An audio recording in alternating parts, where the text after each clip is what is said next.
Oi pessoal, tudo bem? Estamos de volta com nossos vídeos aqui do canal, né? Nossos vídeos voltados à parte de mecanismo. O segundo vídeo, né, referente a essa parte de cremalheira e coroas e roda dentada. E no último vídeo a gente falou sobre rotação, né, RPM, e hoje a gente vai estar falando sobre velocidade de avanço, né, que acaba sendo aí o principal ponto, né, de uso aí do sistema, né, de roda dentada e cremalheira. Então você acaba tendo aí como base a velocidade de avanço. Porque basicamente o que é que vai acontecer? Quando você tiver no sistema de transmissão, né, a roda dentada recebendo a RPM, né, e a cremalheira funcionando ali como guia, né, no final das contas o que vai interessar, né, como parâmetro final é de fato a velocidade de avanço. É que nesse caso a velocidade de avanço normalmente ela vai estar parametrizada, né? Ou como milímetros por minuto, metros por minuto, aí é só questão de conversão, né? Então você acaba tendo milímetros por minuto ou metros por minuto, né? Referente à aplicação. E para fazer esse cálculo, né, referente à velocidade de avanço, basicamente a gente precisa de alguns parâmetros, né? Você pode calcular a velocidade de avanço, né, fazendo a multiplicação entre a RPM, né, o número de dentes da roda dentada e também o passo da roda dentada. Outra possibilidade de calcular, né, é exatamente utilizando π, né, vou considerar que 3,14, multiplicado pelo diâmetro, né, nesse caso aí toma como referência aí o diâmetro primitivo, né, da engrenagem, vou colocar aqui dp, multiplicado pela rotação, né? Então, basicamente, você acaba tendo essas características aqui para o cálculo. Mas todas elas têm a mesma base, né? Porque, basicamente, o que é que acontece? Quando uma roda dentada dessa realiza um giro completo, né, 360 graus, basicamente é como se você pegasse esse perímetro, né, e planificasse ele, né? Então, quando ela dá um giro, ela desloca exatamente essa característica. E outra possibilidade de análise é com base no número de dentes, né? Então, exemplo, quando ela der um giro, ela vai deslocar a quantidade de dentes que ela tem, né? Que vai ser a mesma coisa ali para a cremalheira, a mesma quantidade de dentes.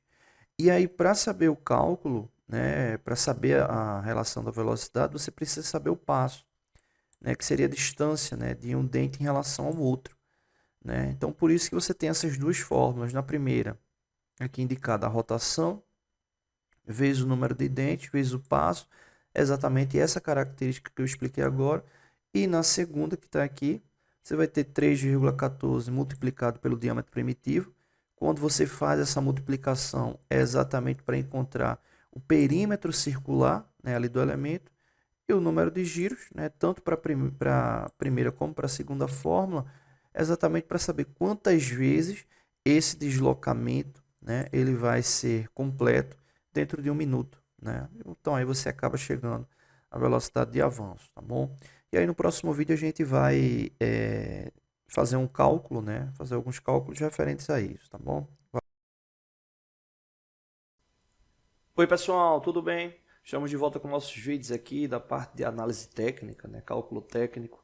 Bom, aqui é o seguinte, a gente tem essa figura, né? E a gente precisa descobrir alguns valores, né? E aí no caso especificamente os ângulos 1, 2 e 3 e a área total aqui desse elemento circular, né? Então vamos começar aí primeiro com a interpretação, né? Esse primeiro vídeo falando sobre a interpretação no que diz respeito à figura.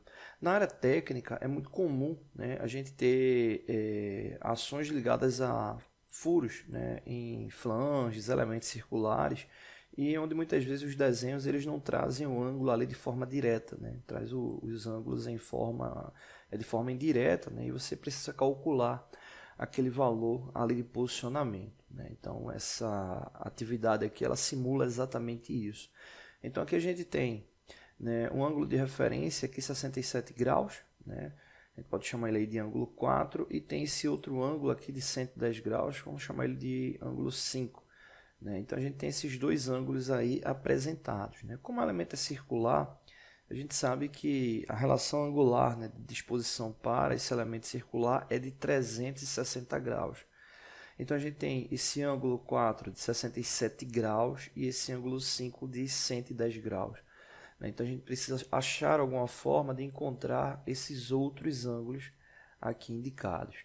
Então esse é o primeiro problema. E depois encontrar a área total aqui desse elemento circular. A área total do elemento circular. E aí tem algumas informações. A gente já falou sobre os ângulos. Tem essa informação aqui, que indica aí a referência aí do raio, desse elemento circular. Está indicando aqui 40 milímetros. E tem um elemento importantíssimo, que é essa distância aqui, desse elemento que vai ter a indicação do ângulo 3, onde a gente tem esse triângulo formado aqui. Deixa eu marcar aqui de azul. E esse triângulo aqui ele vai ser a base importante para a gente poder encontrar exatamente o ângulo 3. E encontrando esse ângulo aí vai ser a referência aí para a gente poder encontrar os outros valores.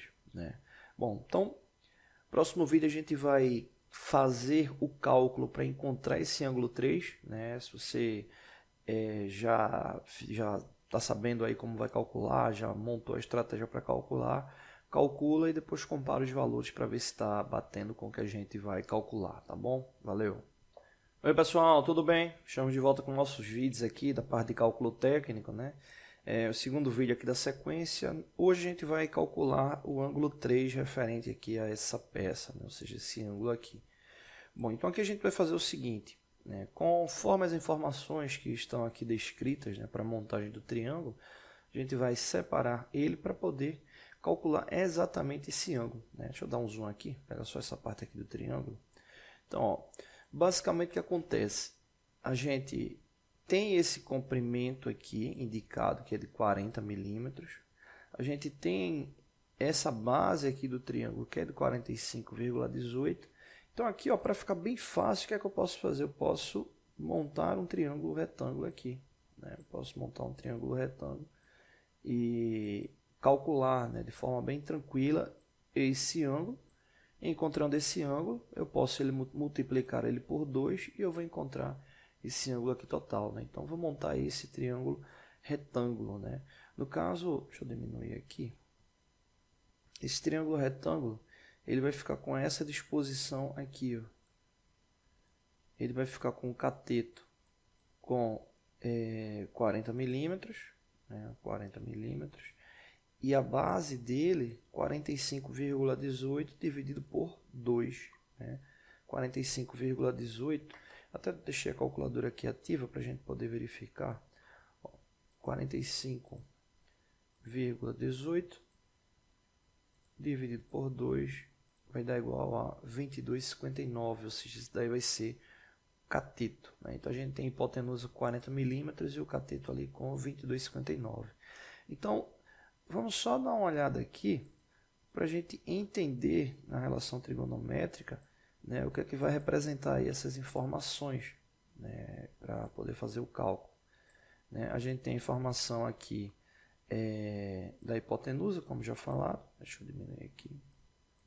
A gente vai ter a hipotenusa que vai ser 40 milímetros e esse cateto aqui que a gente verificou que é exatamente ali a divisão de 45,18 por 2, que nesse caso vai dar 22,59. Então a gente vai ter aqui 22,59 milímetros. Beleza. Então a gente está querendo descobrir esse ângulo aqui. Então, com base na relação do triângulo retângulo, como eu tenho aqui o cateto oposto, oposto ao ângulo que eu quero descobrir, e a hipotenusa, se eu observar aqui na tabela, o cateto oposto e hipotenusa, vai dar exatamente aqui a relação do seno, cateto oposto e hipotenusa. Então, nesse caso aí vai ser seno. Então, é só dividir o cateto oposto pela hipotenusa. O cateto oposto pela hipotenusa, então a gente vai ter, vou colocar aqui seno, igual a 22,59 dividido por 40.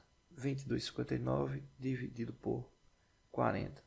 E aí o que acontece? Eu vou ficar exatamente com o valor da relação né, para o seno desse ângulo, né? Só que esse valor não representa ainda o ângulo, né? Eu preciso utilizar a tabela de ângulos notáveis, né, do seno, ou utilizando na calculadora científica eu consigo descobrir também, né? Então 22,59 dividido por 40 vai dar igual a 0,56475, né? Então eu preciso encontrar o ângulo que seja compatível com esse valor aqui do seno, né? Então é esse valor aí que eu preciso utilizar.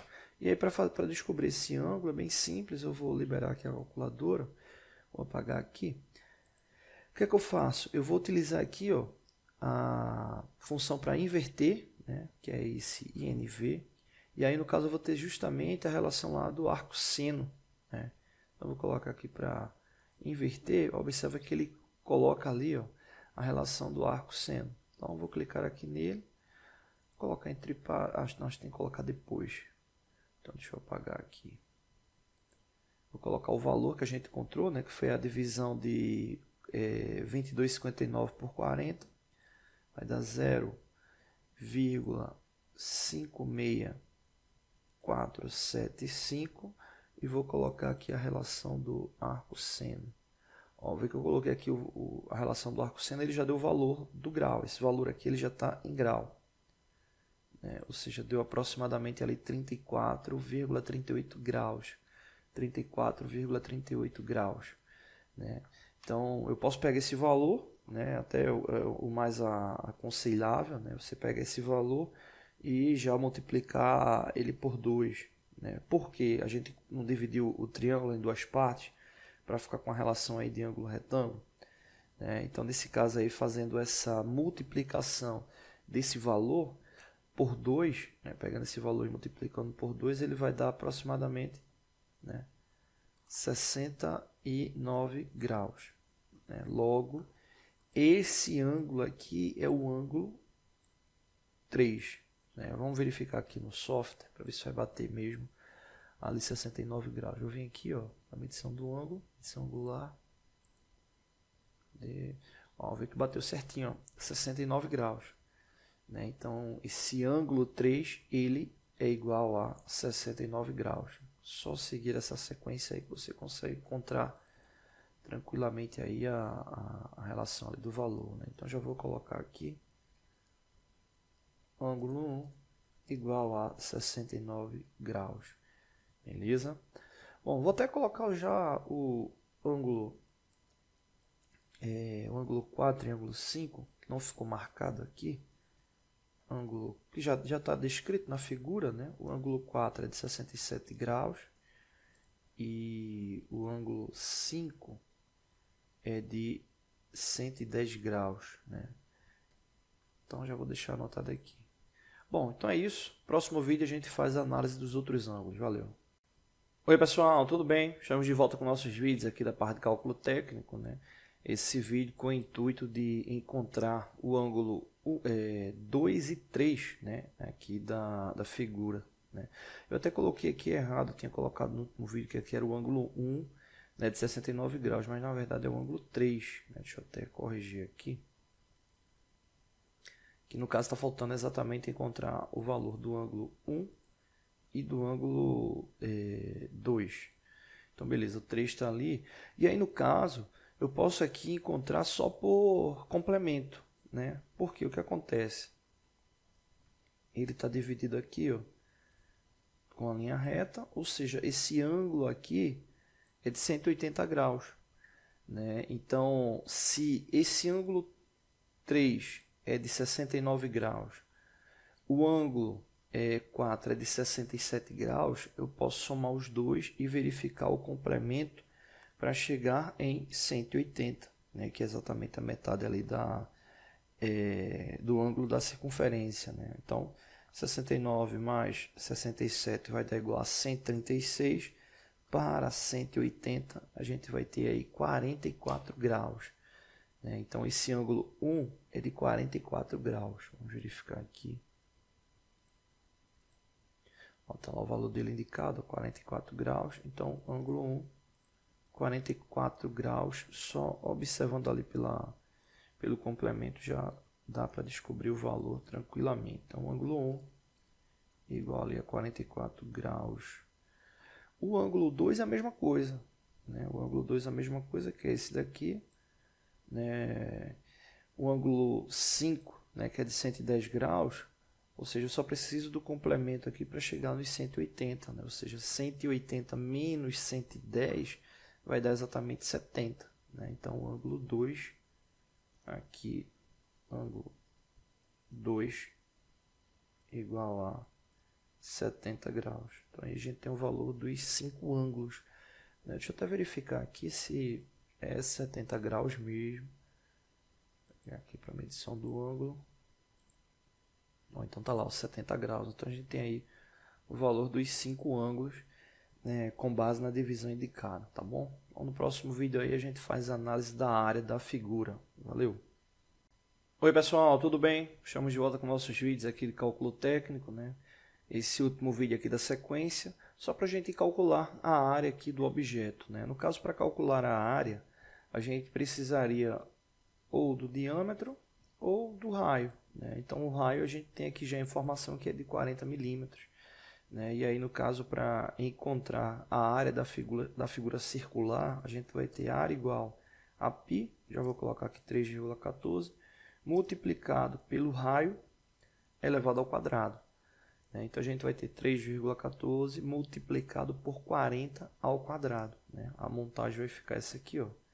3,14 multiplicado por 40 elevado ali ao quadrado, né? 40 elevado ao quadrado vai dar 1.600.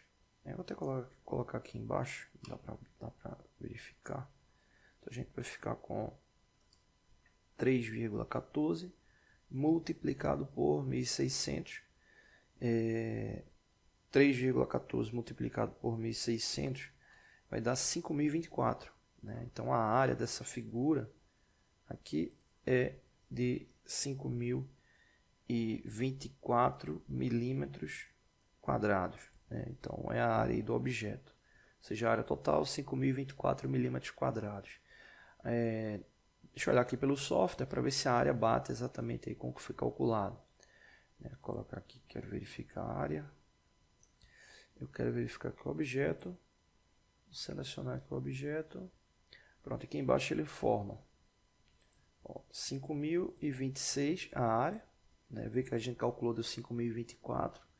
Aí ele fica um pouco menor porque a gente utilizou o valor do π arredondado, né? Utilizou ele como 3,14. Então por isso que deu essa diferença aí de 2,55 milímetros quadrados. E ainda tem aqui a relação da circunferência, né? Ou seja, o perímetro, né? 251,33. Para encontrar o perímetro, é só pegar o valor do diâmetro e multiplicar por π. Ou seja, se o raio é 40, o diâmetro é 80. 80 multiplicado por 3,14 dá exatamente aí 251,2. Né? No caso, aí eu usei π 3,14, por isso que ele ficou um pouco menor. Mas para encontrar aqui o perímetro, é só pegar o diâmetro e multiplicar por π, tá bom?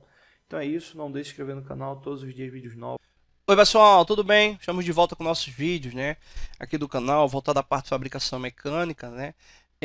Um estudante tinha comentado, né, que ele estava com dúvidas, né, referente à interpretação, né, de bitolas ali ligadas à parte de vergalhão, né? Então vamos fazer alguns vídeos aqui sobre esse tópico, né? Bem simples, então a gente vai fazer aí o mais rápido possível. O primeiro ponto, né, essa análise aqui, no que diz respeito ao valor da bitola em polegada e do valor em milímetro, né?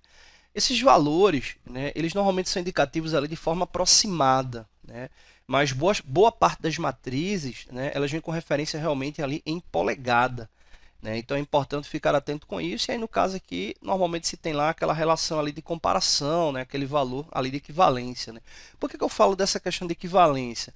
Exemplo, vamos pegar aqui dois valores, 1/4 de polegada. 1/4 de polegada, né, ou seja, uma polegada equivale a 25,4 milímetros, né? Então 1/4 de polegada, 25,4 dividido por 4, deixa eu colocar até aqui do lado, 1/4 de polegada vai dar igual a 6,35, né? 6,35. E olha o valor dele aqui, equiparado, né? Então vê que ele não está exatamente ali com 6,35, né? Ou seja, ali um valor aproximado. O mesmo caso aqui de uma polegada, né? Uma polegada 25,4, né? Então vê que ele está trazendo ali, ó, 25 milímetros, né? Então traz aí a relação de equivalência, né? Então tem esse detalhe, né? Às vezes as matrizes vêm de fato ali em polegada, às vezes as matrizes realmente estão lá em milímetros, né? Então pega ali um valor aproximado, mas como eu disse, é um valor aproximado, né? Referente ali, não dá um valor exato, né? Então é importante ficar atento aí com essa característica. Então fica aí essa primeira informação,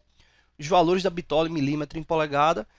Fica atento que sempre tem essa relação de comparação, e no caso do vergalhão, fica atento ali na análise, né, da estrutura dele, porque ele tem essa parte, né, corrugada, né, que é justamente para poder as montagens ali nas estruturas de alvenaria, né, para poder ter ali o atrito certinho, tá bom? Então é isso, valeu! Oi pessoal, tudo bem? Estamos de volta com nossos vídeos aqui da parte de lógica, né? Análise aí referente a questões voltadas ao Exame Nacional do Ensino Médio, né? Bom, vamos aqui para essa pergunta, né? Bem interessante, que é o seguinte, ó, a capacidade mínima em BTU por hora, né? BTU, a gente já comentou aqui no canal, né? Uma referência de unidade térmica, né, inglesa, né, e que é adotada aí mundialmente. Então, a capacidade mínima em BTU por hora de um aparelho de ar-condicionado para ambientes sem exposição ao sol pode ser determinada da seguinte forma. Vou dar até um zoom aqui para a gente poder identificar melhor. Então, basicamente, o que a gente tem, né, para essa informação no que diz respeito à capacidade em BTU aí, tabelada? Né? A gente tem aqui três informações. Primeiro, 600 BTU por hora por metro quadrado, considerando-se até 2 pessoas no ambiente. Então, vamos colocar o seguinte, vamos supor que a gente tivesse um ambiente que fosse 3 por 3, 3 metros por 3, ou seja, 3 por 3 vai dar quanto? 9 metros quadrados. Então, supondo que tem 2 pessoas nesse ambiente, o que é que a gente faz? A gente considera somente essa regra aqui, ou seja, é pegar 600 e multiplicar pela relação de metros quadrados, ou seja, seria 600 multiplicado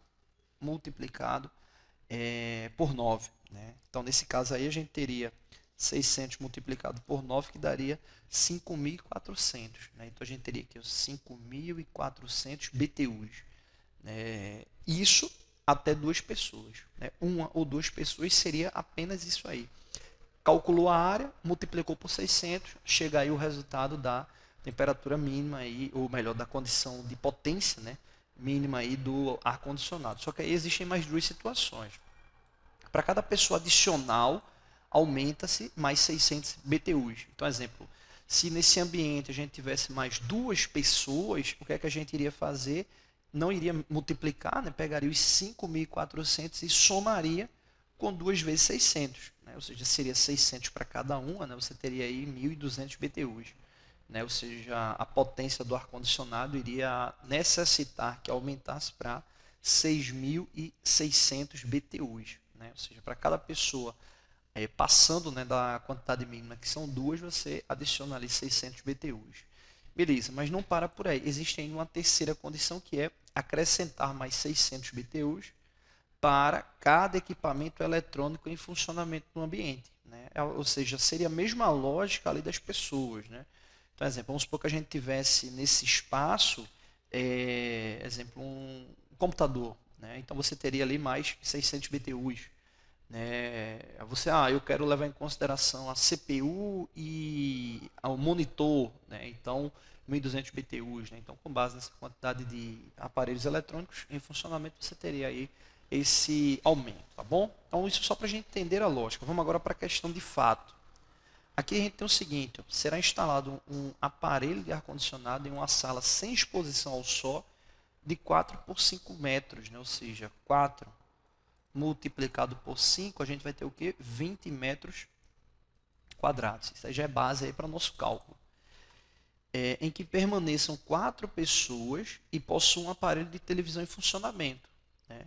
Então, qual é a regra que a gente vai ter aqui? Deixa eu diminuir aqui. Você vai ter 20, né, que é a metragem quadrada, multiplicado por 600. Beleza, essa é a primeira condição aqui. Aí veja que tem 4 pessoas, ou seja, se tivesse até 2 pessoas e nenhum aparelho eletrônico, o cálculo ele já encerraria aqui.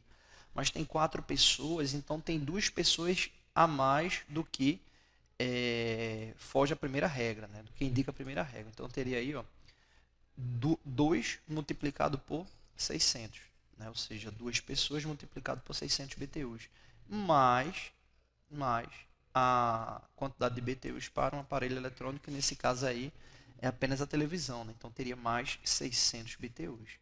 Então é basicamente isso aí o cálculo. A gente teria 20 multiplicado por 600, daria 12.000 BTUs, mais 2 vezes 600, né? Que daria 1.200, mais 600. Né? Então nesse caso aí daria 13.800 BTUs. Né? Então a resposta final aqui daria 13.800 BTUs, né, por hora. Né? Então nesse caso aqui a resposta correta, alternativa D, 13.800 BTUs. Tá bom? Então é isso, valeu.